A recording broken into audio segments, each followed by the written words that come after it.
Yes, nongeye kugusuhuza kandi nkwaye ikaze nanone kuri Top Up TV. Nizere ko umeze neza cyane. Nongeye kugaruka nkuzaniye andi makuru, nkuzaniye indi update ku byirirwa bivugwa ku mbuga nkoranyambaga, ku byirirwa bitrendinga hirya no hino. Muri no minsi hamaze iminsi nkuru ama headlines yose hafi yose kuri ama titles kuri YouTube no ku binyamakuru byandika urasanga ari Aline Gahongayire. Ariko twarebye dusanga uyu Aline Gahongayire muri necaye guhera mbere ni utuntu twe gukora ama headlines kubera ko uyu Aline Gahongayire yaramaze iminsi atavugwa nta ndirimbo nshyashya afite, kandi Aline Gahongayire arimo arategura igitaramo cye kizaba ku itariki 5 z'uku kwezi kwa 10 kizabera mu Bubiligi i Buruseli. Aline Gahongayire rero ukuntu bimeze, iyi ni plank arimo akorera abantu kugira ngo attention zigaruke, imitwe myinshi mu itangazamakuru imwandikeho attention, abantu bose bagaruke bamutekerezeho, then na kumwe yamamaza igitaramo cye ku mbuga nkoranyambaga ze abantu, kuko iyo umuntu arimo avugwa cyane abantu basura imbuga nkoranyambaga ze, then n'umusurira social media ze ugasanga hariho publicité z'icyo gitaramo birakujya mu mutwe. Izi ni trick abastari benshi bakoresha, urugero nk'aba Davis D n'abantu bakunda gukora akantu gakurura attention z'abantu iyo bari hafi gukora igikorwa nko gusora indirimbo cyangwa se ikindi kintu cyabo baba bashaka kwamamaza. Aline Gahongayire rero ahantu uzabonera ko ari plank mu mwaka w'2022 yakoze akantu gasa nkaho gakurura attention z'abantu, aho ndakeka yambaye hari ibintu bambara mu nda bakamera nk'abatwite, yerekana ko atwite. Ese iyo nda yari atwite mwigeze mubona Aline Gahongayire abyara? That was a prank. Mu kwezi kumwe gushize hanze hagiye inkuru yuko yasohoye amafoto ye yarananutse cyane, nyuma y'igihe kirekire adashyira amafoto ye hanze, asohora amafoto ye yarananutse. Abantu bayatekerezaho bayavugaho cyane, bamwe bamushyiraho indwara zidakira n'iki, ariko icyo we abagamije mu kuvugwa mu itangazamakuru. Uyu rero uyu ni queen of planks. Iyi nayo ni plank rero barimo bakora, kubera ko ibi bintu yabihakanye. Ibi bintu by'uyu mukobwa urimo ugenda ku ma YouTube channels amuvuga yabihakanye, yaje kuvuga ko atanamuzi, ibyo bintu nta n'ahantu abizi, yabihakanye pe, arabyigarika.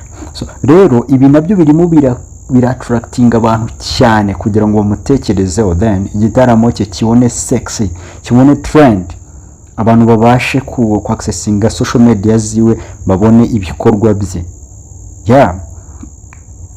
Abantu rero benshi bamaze guhumuka. Ibingibi ni ukubeshya Aline Gahongayire, ibintu barimo bamushinja. So bamwe barimo baranaziramo kugira ngo babone views, bamenyekane, bumvikane ko bazi gusesengura no gukora comments ku bintu byose, bakanamubeshyera ibintu bidashoboka. Hari abana bonye noneho bavuga ngo bamubonye ngo mu marimbi, ngo yagiye ngo gushaka ngo umurambo ngo w'umuntu. So Aline Gahongayire rero kuri social media zabashije kumuvugisha, ku bitangazamakuru yabashije kuganira nabyo, iyi nkuru irimo imuvugwaho yayihakanye. Aline Gahongayire rero uri kwitegura igitaramo ateganya gukorera mu Bubiligi ku itariki 5 nkuko nabikubwiye z'uku kwezi. Yigaramye iby'umukobwa umushinja kuba yaramufungishije igihe kingana n'umwaka kubera 100,000. Uyu muhanzikazi uri mu Bubiligi aho yitegura gukorera igitaramo, ubwo yagiranaga ikiganiro na BFM, yavuze ko atifuza kugaruka mu makuru ku makuru nyine y'uwo mukobwa uherutse kuvuga ko yamufungishije umwaka wose amushinja kwiba 100,000, cyane ko atigeze ayakurikira ayo makuru.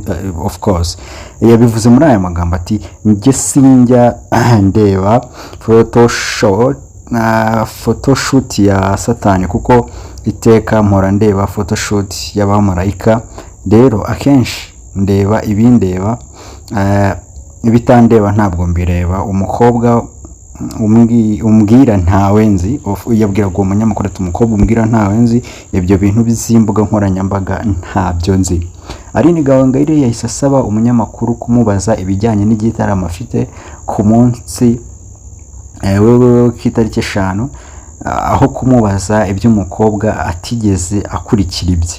Ibi Aline Gahongayire yabibajijwe nyuma y'uko hadutse inkuru y'umukobwa witwa Iradukunda wahamyaga ko yabaye umukozi w'uyu muhanzikazi, akaza kumufungisha nyuma yo kumwiba amafaranga 1,100. Ni inkuru itavugwaho rumwe kuko hari undi mukobwa wa Aline Gahongayire wahise yaduka avuga ko Iradukunda yatawe muri yombi nyuma yo gufatanwa amafaranga arenga 1,000 cy'amadolari ya Amerika. Ibyo byose bibaye mu gihe Aline Gahongayire ageze kure imyiteguro y'igitaramo cye nkuko nabikubwiye. So inkuru zose zo kuri social media ntabwo ziba ari ukuri 100%, harimo ibintu byinshi biba ari amabeshyo. So nk'abantu b'abanyarwanda b'aba-intellectuel tuba dutekereza no kujya uyungurura ukareba ibintu ukabishyira ku munzani. Ndagushimiye kuntega amatwi n'umwanya wawe ufashe ugafungura ino video, ukora subscribe rero kugira ngo inkuru zanjye zitazajya zigucika buri munsi.